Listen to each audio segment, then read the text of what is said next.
when it comes to education and the choices that high school students have to make, especially going forward to post-secondary or career choices, there's so many options out there. Sciences, for example, has so many branches, be it applied or theoretical science. Yet a recent study that was published shows that in a study of 16 to 18-year-olds across the country, only about a third of them are actually considering any science going forward.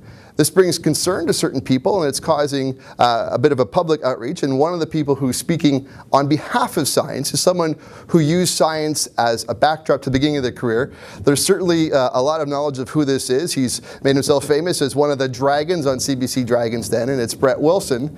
How did you get involved in a general sense about speaking for science as a curriculum choice? Well, there's two things. One is I first became aware of Let's Talk Science probably 15 years ago when the woman behind the program actually won an award called 40 Under 40, the top 40 Under 40, at the same time I did. So that put me on the radar, that put the cause on the radar screen. I actually put money into it, so it meant a lot to me then. And now, 15 years later, we're looking at a program that Amgen Canada has put together with Let's Talk Science. And their goal is to raise the issue, is to celebrate the fact that science as a backdrop for any kind of education program or career is valuable. Let's talk a little bit about this study and the survey. And it was about, I think it was over 500 students that were, and it was a good representation across the country. And the numbers I found a bit staggering too. Of the 500 that were surveyed, only about a third are even considering taking science post-secondary as a career choice. I don't know about you, but I found that odd, especially considering, I guess the survey also said that about 8 out of 10 understand the career choices out there, and they also understand that if we, don't have enough science and professionals in there, we're in trouble. I mean, when you saw those numbers, how did you feel about those? Well, I always challenge numbers when I see them, and then again, that's my science background. So the first thing I wonder is whether or not people are still pigeonholing the concept of science and thinking of science as what happens in a laboratory. Certainly it does happen there, but it happens in a computer room, it happens in the engineering faculty, it happens in a broad range of experiences. And you alluded to that in your intro, that there are so many things that comprise science, and I think sometimes there's a perception issue, not reality, perception. So what we have to do is work on perception. And I think that's a key too, because as you're right, there are so many choices, and I think, especially with young kids, I don't think they quite realize just how much of their daily lives are either affected or are brought about by science. I mean, I don't know, think about the video games you play, or the iPod in your ear, or the laptops you're into. This is all, I guess, part of their everyday lives, but it's based in science. Well, a perfect example, my daughter finished with an engineering degree recently, and she's now working as a sailor in the Caribbean. Seems like a disconnect. Some have challenged her and said, but you're not using your engineering degree, you're not using your science background. And she says, I am, whenever I'm awake. It's taught me how to think, it's taught me how to analyze, it's taught me how to process. It's only while I'm awake. And she makes fun of it. And obviously this applies also to your background. It's funny, so many people know you for what you are, the dragon, the investor, the man who's, made his career out of what you do and what you see publicly, but you have a science and engineering background from Saskatchewan. I mean, how did you make that leap? Because this is a great testament to what the future can be for people who take science in school. Well, one of the things I was taught as a kid was, and it was really my mother pushing me, was to make sure I studied all the sciences so that I had all the options. So I took every math, every science, whether it was chemistry or physics or biology, didn't matter. I had them all. So that gave me all the options when I went to university. Then at university I had two choices in my mind. One was engineering, the other was business. And I think it was my mom who said, you know what, you're pretty strong with the numbers, why don't you stay with engineering, because you can always go into business. And sure enough, 3-4 years later, I discovered a program called the MBA, which is just an advanced education program in terms of business. But for me, it became sort of the next goal. So I finished my engineering degree, took work in the oil and gas industry, and realized that I loved engineering. And I got into it, I spent 3.5 years, but over time started to realize that I wanted to do more. And in this case, I didn't want to just be involved with the science of the oil and gas industry, which I was good at.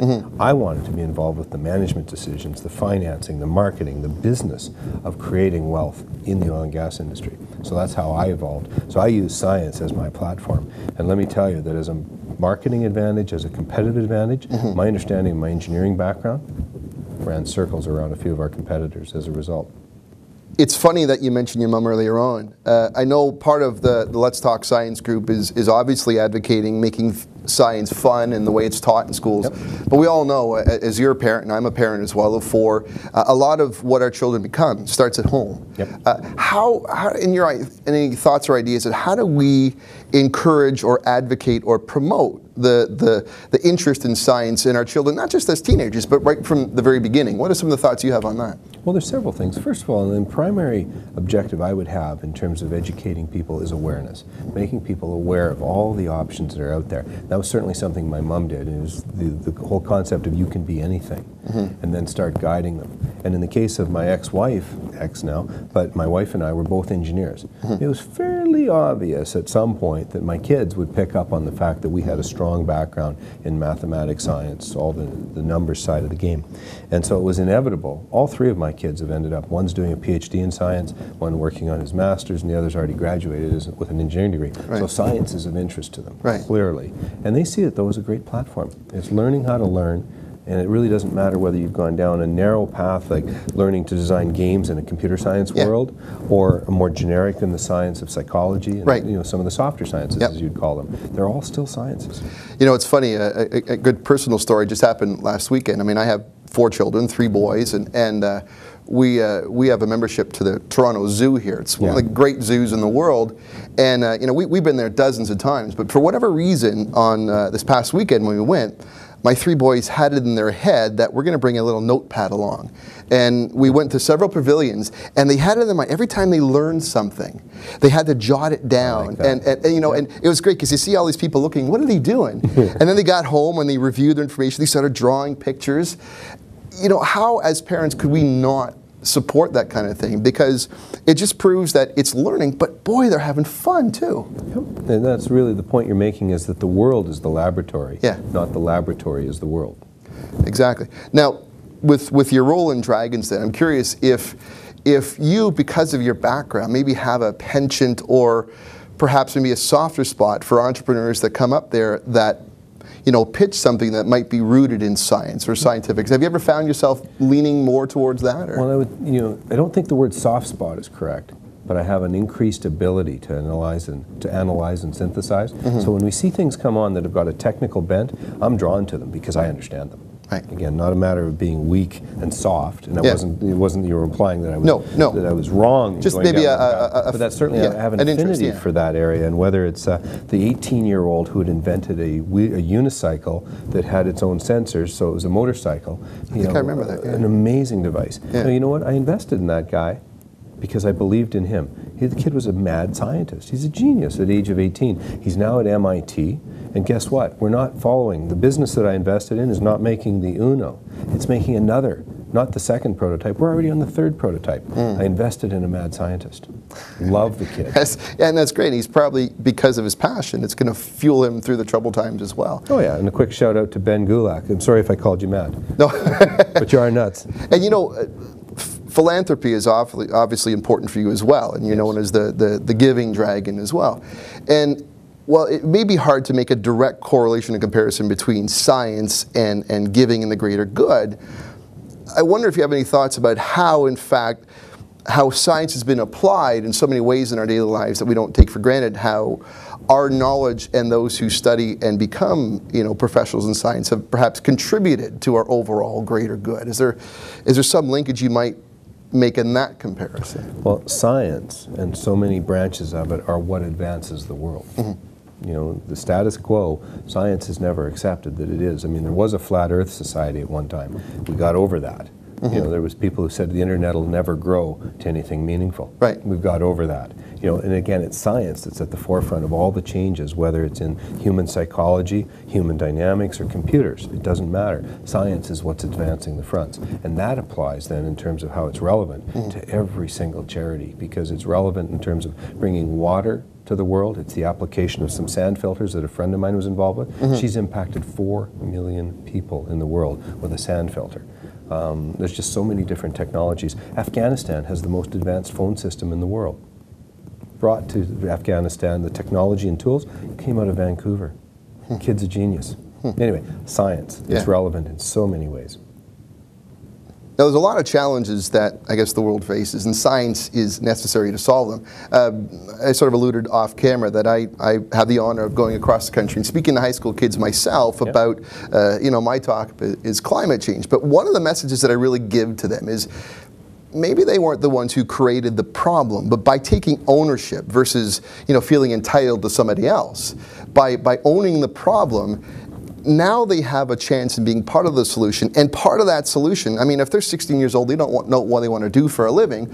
Well, how about being a scientist or engineer or psychologist and get to the root of the problem and become part of the solution? And I think maybe one of the challenges we have to do as a greater movement is to really make that resonance obvious to them. Well, and that's, again, going back to the whole issue of perception.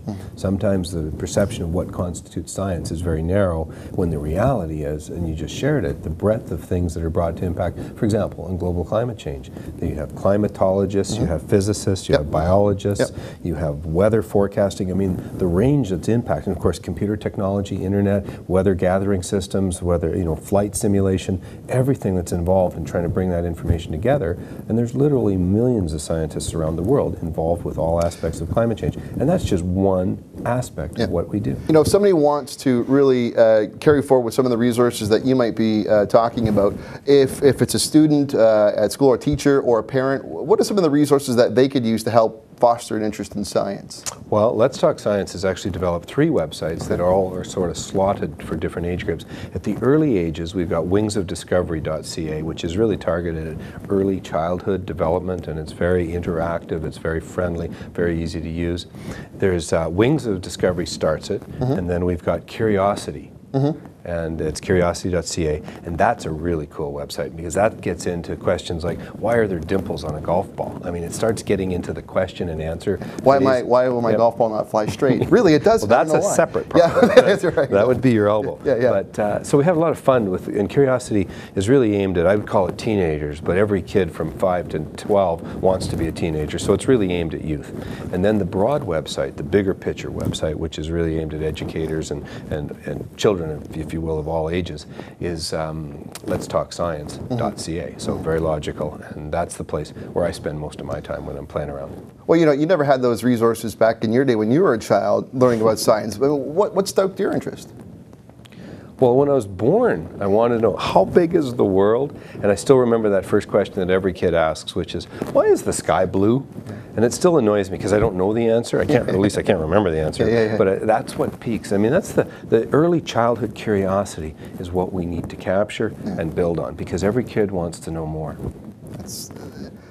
What a better way to finish off than that, because that really is about questioning and giving facilities and opportunities to learn more. And I thank you so much for the advocacy work that you've done and for taking the time to speak with us today. It's really been great. Well, as a parent, I appreciate the opportunity. My pleasure. And it's, and if, as what Brett did say, there's so much opportunity with science. And I think, as a father myself and as all parents around can really attest, we want the best for our children. And if science is one of those potential careers, we should encourage them to explore it because of the opportunity that lies ahead. Let's do that. Let's all get together and think about the benefits of science, not just those generic arts degrees which we don't know what to do with. Let's get a little applied, is it not right?